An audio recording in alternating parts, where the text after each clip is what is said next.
అన్న ధర్మభేదం లేకుండా అందరం జరుపుకునేటువంటి పండగ ఈ పండగ మనం జరుపుకున్నట్లయితే రేపు భవిష్యత్తులో వేడిని తట్టుకోవడానికి అవకాశం ఉంటుంది. కాబట్టి అందరము చెట్లు నాటుదాము.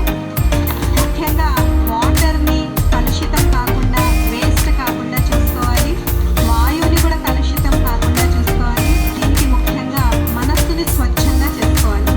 మన మనసు స్వచ్ఛంగా ఉంటేనే స్వచ్ఛ భారత్ని తీర్చిదిద్దగలుగుతాం. మరి బాబా చెప్పిన అనుసారంగా స్వచ్ఛమైన మనసు తయారవుతే స్వచ్ఛమైన భారతదేశమే కాదు, స్వర్ణిమ భారతదేశం వస్తుంది. అయితే ఈ వరల్డ్ ఎన్విరాన్మెంట్ డే అనేది ఆఫ్రికా ఖండంలోని కెన్యా దేశంలో నైరోబీ సిటీలో 1972లో స్టార్ట్ అయింది. 1995 నుండి మన సంస్థ ఈ పర్యావరణ దినోత్సవాన్ని జరుపుకోవడం స్టార్ట్ చేస్తుంది, రక్షిస్తుంది ఎన్విరాన్మెంట్ని. మరి 2014లో యునైటెడ్ నేషన్స్ వారు మన సేవల్ని గుర్తించి సూపర్వైజర్ పొజిషన్ని ఇవ్వడం జరిగింది. మరి ఇలాంటి కార్యక్రమాలు రాజయోగ ఎడ్యుకేషనల్ రీసెర్చ్ ఫౌండేషన్లోని agriculture and rural development wing తరఫున ఈ సేవల్ని అందించడం జరుగుతుంది. ఈ కార్యక్రమాలను ముందుకు తీసుకెళ్లడం జరుగుతుంది. మన సంస్థ తరఫున వేల కార్యక్రమాల్ని ప్రతి బ్రాంచ్లో చేయడం జరుగుతుంది. మరి మనం కూడా ఈ చెట్లని నాటుదాం. వీటిని నాటడమే కాదు, సంరక్షించుదాము. ఇంకా అనేకులకు కూడా ప్రేరణ ఇద్దాము చెట్లని నాటడం గురించి. మరియు పెట్రోల్, డీజిల్ లాంటి వాటిని వినియోగించడం తగ్గించడం.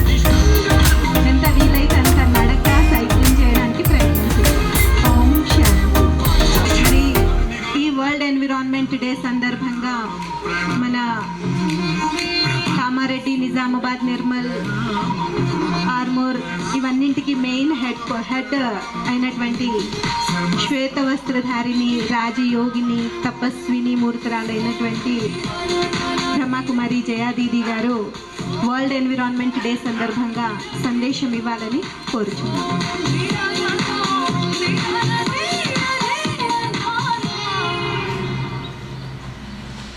ఓం శాంతి. ప్రకృతిపతి పరమేశ్వరునికి ప్రణామం. మరి ప్రకృతికి కూడా ప్రణామం, వందనం. ఈరోజు జూన్ 5 తారీఖు పర్యావరణ దివస్. మరి ఒక చిన్న కథ చెప్పి ముగిస్తాను. ఒక తాత మనవరాలు ఉన్నది. వాళ్ళు ఉడత చిలుకని పెంచుకునేవాళ్ళు. ఎన్ని సంవత్సరాలు పెంచుకున్నా పారిపోయేవి. ఒకరోజు తాతకు సంకల్పం వచ్చింది. అలా ఇంటి ముందర, పల్లెటూరులో ఇంటి ముందర చెట్టు పెట్టాడు. ఆ చెట్టు పెరిగి పెద్దగా అయిన తర్వాత ఎగిరిపోయిన చిలుక కూడా వచ్చింది, ఉడత కూడా వచ్చింది. ఎందుకు? ఆ చెట్టు ఉండడం వల్ల. అలాగే ఈ ప్రకృతి ద్వారానే మనం బ్రతకగలుగుతున్నాం. ప్రకృతి యొక్క ఆధారమే మన దేహం ఉంది. మన దేహంలో అధిపతి ఆత్మ ఉంది.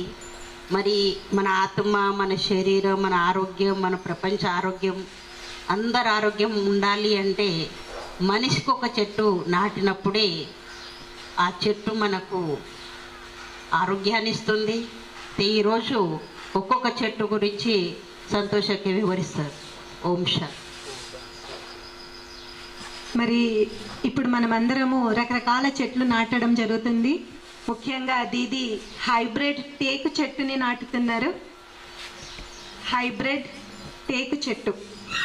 అనిల్ భాయ్ మర్రి చెట్టు నాటుతున్నారు. వేప చెట్లు, అల్లనేరేడు చెట్లు, రాగి చెట్టు, సీతాఫల చెట్లు, అడవి మామిడి చెట్లను, చీమ చింతకాయ చెట్టును నాటడం జరుగుతుంది. మరి ఈ చెట్లన్నీ కూడా మనకు చాలా లాభదాయకమైనటువంటి చెట్లు. ఇప్పుడు అల్లనేరేడు చెట్టు లాంటివి చూసినట్లయితే మనకు డయాబెటీస్కి కూడా, ప్లస్ ఇంకా ఎన్నో రోగాలను నిర్మూలించడానికి యూజ్ అవుతుంది. వేప చెట్టు అయితే మంచి ఆక్సిజన్ ఉంటుంది. సో ఇలా అనేక రకాల లాభాలు ఉన్నటువంటి చెట్లను ఈరోజు మనం నాటడం జరుగుతుంది. ఇవి కొన్ని చెట్లే, ఇంకా చెట్లు ఉన్నాయి నాటేటివి. సో ఈ విధంగా ప్రస్తుతం అయితే ఈ కొన్ని చెట్లను నాటుదాం. ఓం శాంతి.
పంట